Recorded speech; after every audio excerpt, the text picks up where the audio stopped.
Wee Wonders! Welcome, wonderful watchers, to Wii Wonders, a Wii game review series by me, Souldin of the Grin brothers. This episode will cover the Wii game Dragon Ball Revenge of King Piccolo, a beat-em-up game developed by Media Vision and published by Bandai Namco Entertainment. Let's begin playing then. It's Waggle time! I would like to note that whilst Season 1 of Wii Wonders is focused on Nintendo Wii launch titles, that this game was not a Wii launch title in any region. My brother and I did a playthrough of this game this year, and I figured I might as well review it whilst it was fresh in my mind. Besides, it's not like the criteria for each season is absolute. Now then, please do enjoy this review of a non-launch title Wii game. Story time! There's no point in the multiplayer being in there. Do we have to read this? No, there's a guy reading out. No, I mean, do I have to wait? To be fair, people will be able to read on screen, so how quickly do you think people can read? How quickly do you think I can press the A? It's the plot of Dragon Ball. Surely people know it. Dragon Ball Revenge of King Piccolo is a video game adaptation of the manga and anime series Dragon Ball, although the game oddly enough takes place 2 arcs into the series. The skipped story beats do get a bit of a summary at the start, but it is noticeably better if you've got prior knowledge of this series. To quickly summarise though, Goku is a monkey-tailed boy who practices martial arts and lives with a Dragon Ball he calls Grandpa. He meets a girl, she shoots him, and so they set off on an adventure to collect all 7 Dragon Balls which can summon a wish-granting dragon.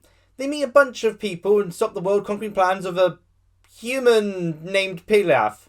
But the Dragon Ball's wish gets used to conjure up knickers and so said balls scatter around the world. Goku then decides to train under a martial arts master, enter a fighting tournament, loses, then sets off on a new adventure to find his grandpa, the Dragon Ball. That is where the game's plot begins, with our dumb, battle-loving protagonist on the search for one specific Dragon Ball, which just so happens to be at the same time as a malicious independent army is hunting down the Dragon Balls. Quickly encountering one another, Goku gains the ire of the Red Ribbon Army as he starts thwarting their schemes and must deal with the many threats the army sends his way. Can Goku find his grandfather?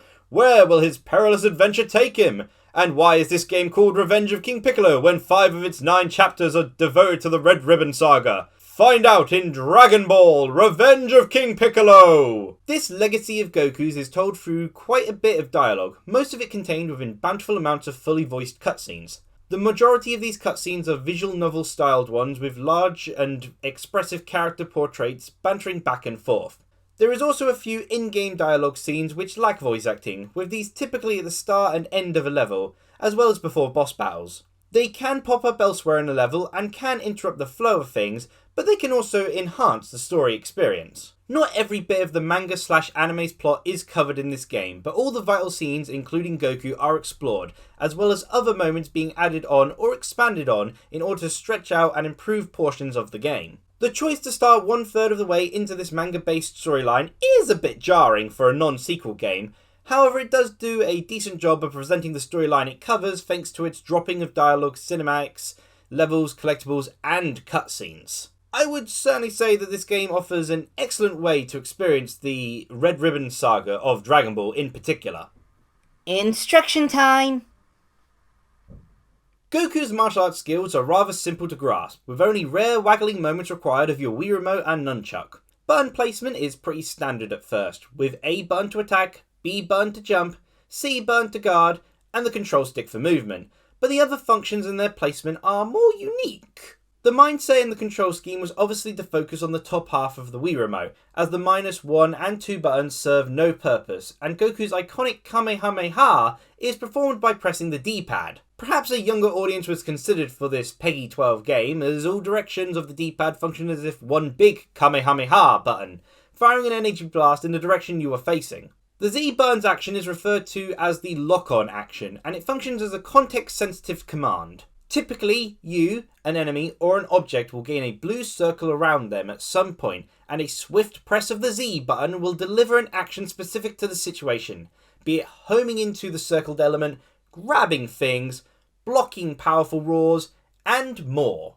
Homing into enemies and objects is the most common action, slotting naturally into fights and platforming to the point where you wonder if this was once a Sonic game. More advanced actions such as stuns, rolls and counters can be performed by combining buttons and or directional inputs.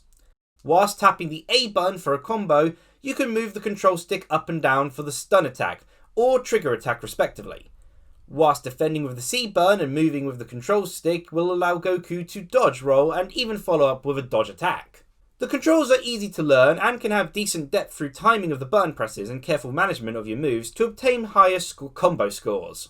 The Z button can be finicky on occasion in regards to platforming and the positioning of Goku, and the controls do have a roughly half-second delay to them that takes time to get used to. Otherwise, all the controls work smoothly, though it is strange that given the minimal usage of motion controls that the game doesn't have alternative... Oh, I just looked at the manual and it turns out this game does support both the classic controller and the GameCube controller. Hold on a second, folks. Well, I needed to do some multiplayer matches anyway to showcase what happens when you play multiplayer on your own, so I guess I'll use this as a time to test out the classic controller as well. To summarise my thoughts on the... Oh gosh. To summarise my thoughts on the classic controller, it plays pretty well. I kind of feel like a D-pad movement option would have been nice. The homing button is weirdly... Yeah, it's strange. Like, the Z button is far more comfortable than pressing Y for the homing thing. You know, your special move as X does feel a lot more natural though. That definitely is a positive in its favour. Weirdly, the L button does nothing. But otherwise, the classic controller is pretty solid. And movement feels really nice. A button, B button, good placement. For the story mode, given how often you have to use the Z button, I kind of feel the Wii Remote Nunchuck does work out as the better control scheme for the story mode campaign because of how vital the Z button is. Even in this multiplayer mode, the lock-on button still gets a ton of use out of it. So Wii Remote Nunchuck is the better control option. The only other aspect of the controls left to mention is a single unique action you can do in Versus/Tournament mode. By pressing up against your opponent and hitting the lock-on action button, you deliver a guard-piercing attack, effectively a grab. Action time! Dragon Ball Revenge of King Piccolo is a beat-em-up game with platforming elements, fighting game elements, and exploration elements. In the adventure mode, you play through stages, themselves broken up into levels, wherein you fight your way through waves of enemies to get to the end of the level. Bosses are also a part of this game, sometimes featuring at the end of a level, or other times having the entire level dedicated to fighting the boss. Other styles of levels include one-on-one versus styled fights with slightly different mechanics, levels that are purely cutscene, and one level that is a singular minigame. In trying to reach the end of a level though, you'll do more than just fight groups of varied enemies, one are gradually introduced over the course of the game. Many platforming challenges await Goku, be it running across falling apart floors, hopping over infuriating spike balls, or playing a quite literal game of the floor is made of lava. Such running and jumping activities makes journeying on to the next fight more interesting, and whilst the lock-on action's homing attack is there to aid and spice up these platforming parts, you'll still need to be swift and well-timed with your button presses to progress. That said, even if you fail a few times, the hazard damage is very fair, and allows for trial and error. Having a dash of platforming focus allows the game to expand beyond an A to B beat-em-up by including opportunities to explore, primarily to find collectibles, but also for the odd alternative path. There are 8 collectibles scattered across 5 of the game's stages, some levels having many and others barely any, with each of these collectibles being an item originating from the Dragon Ball series. Ranging from the likes of Chi-Chi's armour, to the skulls of pirates, to the arsenal of the Red Ribbon Army, these collectible items are cleverly scattered about the level in numerous nooks and crannies. Some are so well hidden that it'll be sure to take plenty of time to find them all, which admittedly conflicts with the score ranking nature of this game. In completing a level, you are judged on your highest combo, remaining life, and most crucially, time taken to complete a level. You've got to go fast if you want that level's S rank, which will unlock additional characters for you to play as in the Versus mode, as well as collecting all the treasures. The way I see it is that this method encourages replayability. Taking on a level once with the aim of collecting all the treasures and again to score the fastest time you can. Perhaps playing the level even more than once to accomplish either task. I consider it a strength of the game, with the second playthroughs of the stages and better understanding of the level layout proving to be more fun. Said levels are decently designed for the most part. Their aesthetics fit the setting and story point well, even in the padded out parts of the story content, and offer a good gameplay feel for exploration and rushing through. Enemy placement isn't as well implemented, with time-consuming combinations of tricky enemies and a late-game philosophy of cramming an area full of enemies in a manner that is more frustrating than challenging. Healing food, key recovering items and score-boosting Zenny pickups pop up plentifully from enemies and the shed load of boxes, but there is a slight random factor to it which isn't always in your favour. Boss battles can be where this is most tricky, as being trapped in a small arena with a single powerful opponent and a limited supply of crates can make discovering money instead of food a bit of a tragedy. I'm sure Goku would agree with me on that. Bosses come in two forms: giant super armoured foes and large health bar smaller opponents who can combo you. They vary in quality, offering some unique dodging and countering moments whilst also relying too much on super armour equipping auras. It kind of balances out that for every entertaining boss battle like Pilaf Machine or General Blue, then you also get frustrating ones such as Tao Pai Pai and the Pirate Robot. Multiplayer, known as World Tournament in this game, is fun-ny. Being perfectly honest, there isn't much to it. It does a great job of translating the core beat-em-up gameplay into a versus setting, but without the crowd control and unique moves that the story mode enemies and bosses have, the fighting lacks depth. Battles end up being a case of hit-and-run tactics, shielding until your opponent leaves themselves open or goofing about. On the complementary side of things, said versus mode does give you plenty of characters to choose from, and many of them are rarely playable in Dragon Ball games. There is a nice selection of pretty stages, and playing through the World Tournament on your own has you face off against a series of progressively improving opponents. If it wasn't so easy to exploit the CPU of the guard-piercing attack, it would be decently challenging. The other modes in this game are the shop and gallery, with both being pretty self-explanatory. The most important thing you can purchase from the shop is health upgrades for Goku in the adventure mode, because then it can also be used to obtain character models, character voice lines, music, and event scenes for later viewing. These are all viewable in the gallery section, along with your collected treasures from the adventure mode, that also includes a small description for each one. These purchasable items are not grand, but they might be considered worth it due to this game's good graphics and style. It's aged well in almost all visual regards, and the cutscenes are particularly spectacular to watch. Sound is also of good quality in this game, with some awesome soundtracks featured, though it is rather loud. Tons of this game is voiced, which is a positive thing as lines are delivered well with voices well suited to the characters. Ending time.